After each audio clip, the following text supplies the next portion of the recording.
Parabéns.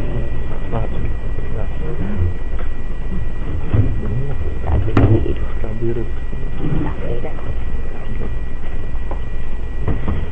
E para dar prosseguimento, né, ao evento, já entrando numa outra etapa do projeto, o projeto Engenharia Nacional dos Estudantes e Educação Superior, e sobretudo que é um projeto que, como eu disse para vocês, tem o apoio de mais de 20 universidades. A gente tem uma programação de lançamentos em outros locais já confirmados, como Ceará, Rio de Janeiro e São Paulo, e também Recife em outros locais, em outros eventos, etc. Eu tenho que, antes de passar para outra parte das homenagens, agradecer a todas as pessoas. Tem pessoas da biblioteca aqui, professores, familiares, autores. Isso para a gente é muito importante, para a gente marcar a agenda, essa agenda de lançamento e a agenda de novos andamentos do projeto. O informe, antes da gente dar continuidade, é de que os CDs que foram anunciados já estão prontos, só que não reproduzimos muitos exemplares, né? Temos alguns apenas. As pessoas que se interessarem depois receber gratuitamente. Se for fora de Recife, manda uma taxinha para a gente pagar o correio, né? Para não ter um pouco de prejuízo, né? Mas são CDs, um sobre repúblicas e moradia estudantil e outro sobre os 70 anos da UNE, que é o primeiro volume com mais de 1000 páginas de documentos. A gente tem que deixar claro que é um registro e um material para novas pesquisas, para novos trabalhos, estimulando inclusive o conhecimento sobre o tema, não apenas na visão dos autores, mas a partir do estudo, né, da análise dos próprios documentos, que é interessante. Como fonte primária para conhecer um determinado tema, uma determinada época, um determinado grupo de pessoas que tiveram participação no movimento. E passando para outra parte, a gente tem uma gratidão muito grande por essa pessoa, porque, primeiro, que ela representa muito para o movimento estudantil. Ela teve uma atuação muito grande no movimento, tanto na Escola de Engenharia de Pernambuco, quanto na União Nacional dos Estudantes. E na vida profissional também foi uma pessoa muito ativa, né? Na profissão também de engenheiro. Então gostaria de mencionar, que ele já está aqui do meu lado, né? Vou precisar chamá-lo, fazer uma doação simbólica de um exemplar de um livro, do livro, e de 2 CDs que 2, 3 dias a gente já vai ter condições de estar divulgando e disponibilizando a todos. E está aqui do meu lado o senhor Genival Barbosa, que foi presidente da UNE em 1948, uma pessoa que é de Recife e foi o primeiro presidente da UNE daqui de Pernambuco. Então, uma pessoa que eu tenho uma gratidão muito grande, que me recebeu muito bem, às vezes eu estive com ele. Não é um interlocutor muito importante do projeto, que a gente não faz um projeto apenas com as nossas ideias e os nossos próprios recursos, vamos dizer. A gente precisa do apoio de interlocutores, de apoiadores e divulgadores do projeto. Então, Genival, eu gostaria de lhe passar um exemplar do livro e uns 2 CDs, e como forma de gratidão e como forma de merecimento pela sua participação no movimento estudantil. Genival é uma pessoa que já está sendo muito homenageada pelo Brasil afora, será ainda muito mais, porque realmente a gente tem que valorizar as pessoas que fizeram antes da gente alguma coisa, né? E, então, deixa eu ver, acho que esse exemplar. Genival, estou lhe passando.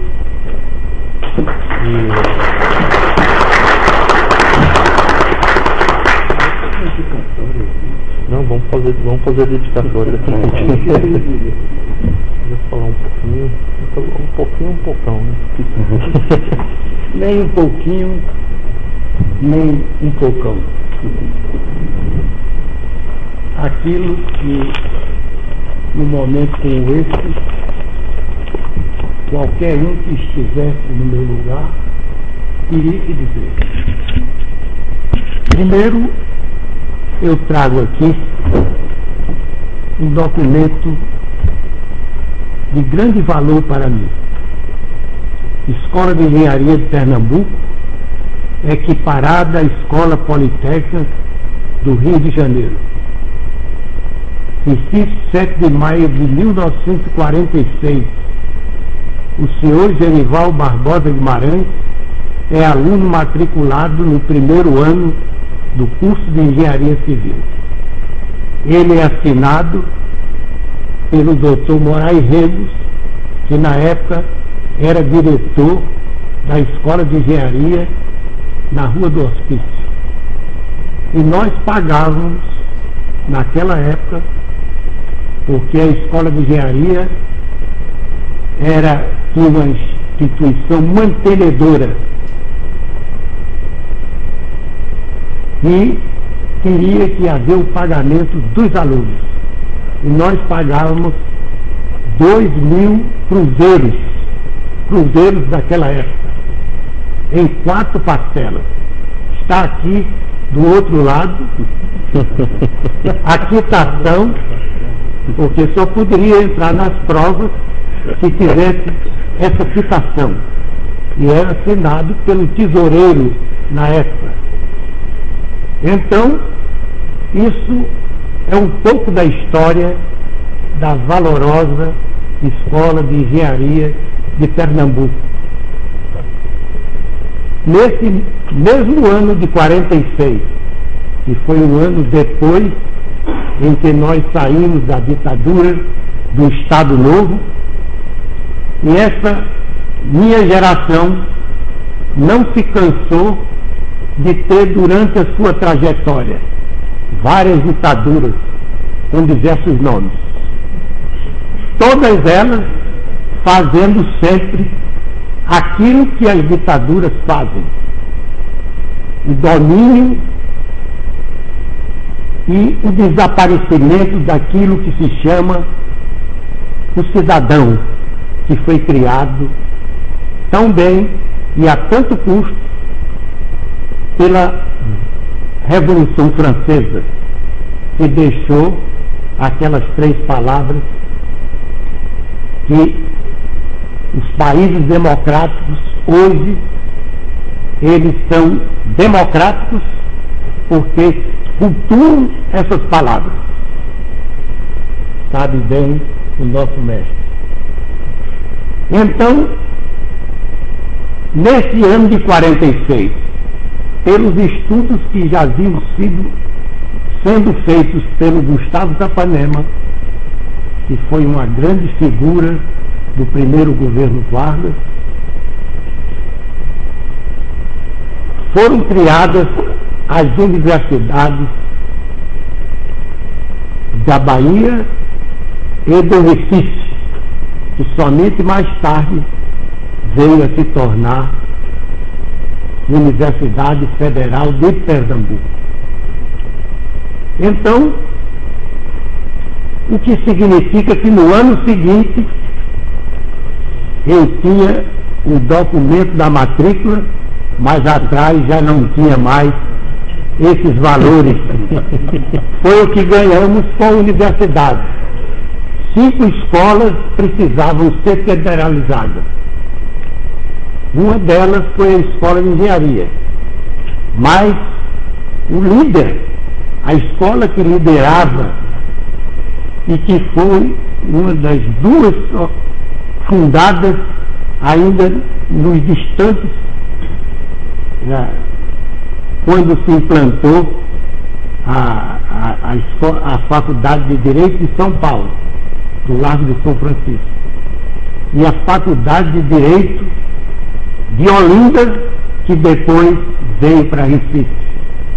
Todos nós sabemos, por sermos nordestinos, eu paraibano, metade pernambucano, porque a família de meu pai era paraibana, a família de minha mãe era pernambucana. Minha mãe era irmã de Lourenço da Fonseca Barbosa Capiba. E foi graças a ele que eu pude apresentar esse cartão de matrícula. porque com ele convivi, ele solteiro e eu solteiro. Isso é a história.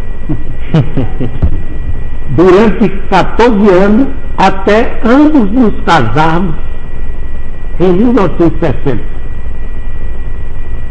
Eu me casei em agosto e fui fazer o curso da FEPAL no Rio de Janeiro, do qual fui orador da turma e colega de Cessa, Maria da Conceição Tavares, entre outros. Então, 4 meses depois, Catiba, que era para nós, o Lourenço, casou-se e nos encontramos no Rio de Janeiro. Ele me mandou um telegrama que chegaria e nós fomos para o Hotel Serrador. Mas deixemos de lado esse lado mais, vamos dizer, familiar. Porque sem Catiba eu não estaria aqui falando, nem como pessoa, nem como engenheiro que terminei me formando. Mas foi bem.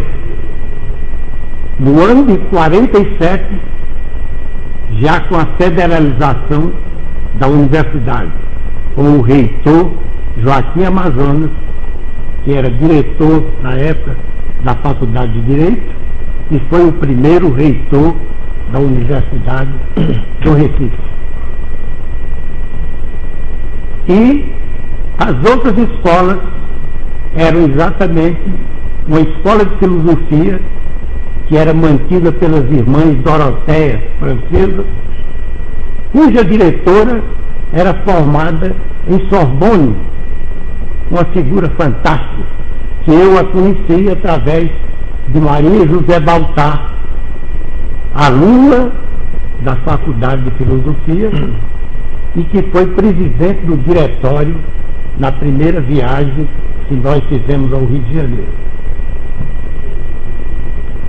E assim, com a Faculdade de Direito, com a Escola de Engenharia, com a Faculdade de Filosofia, que depois foi criada uma Faculdade de Filosofia para permitir as turmas mistas, porque lá, na Faculdade das Doroteias, era uma escola feminina, mas que teve, na história da Universidade do Recife, um grande papel.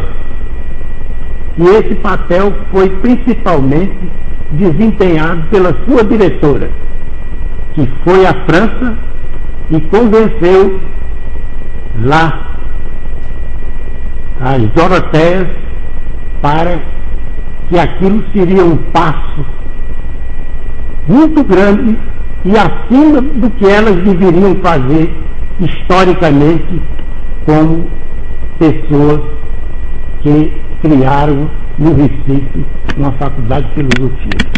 Era um inverso e uma permissão, vamos dizer assim, uma contribuição, dizendo melhor, para a fundação da Universidade Federal do Recife. A Escola de Belas Artes, que tinha um curso de arquitetura, era outra escola. E, finalmente, a Escola de Medicina, Odontologia e Farmácia. Eram essas 5 escolas que fundaram a nossa grande, hoje, Universidade Federal de Pernambuco. Que hoje, nessa cerimônia, que embora muitas cadeiras estejam vazias, mas que os que estão aqui presentes gozaram desse momento histórico, posso dizer, porque veio, Minas Gerais está sempre nos dando pessoas que vêm para cá se juntar aos nossos, como é o caso do Otávio Machado, um homem de Frutal. Frutal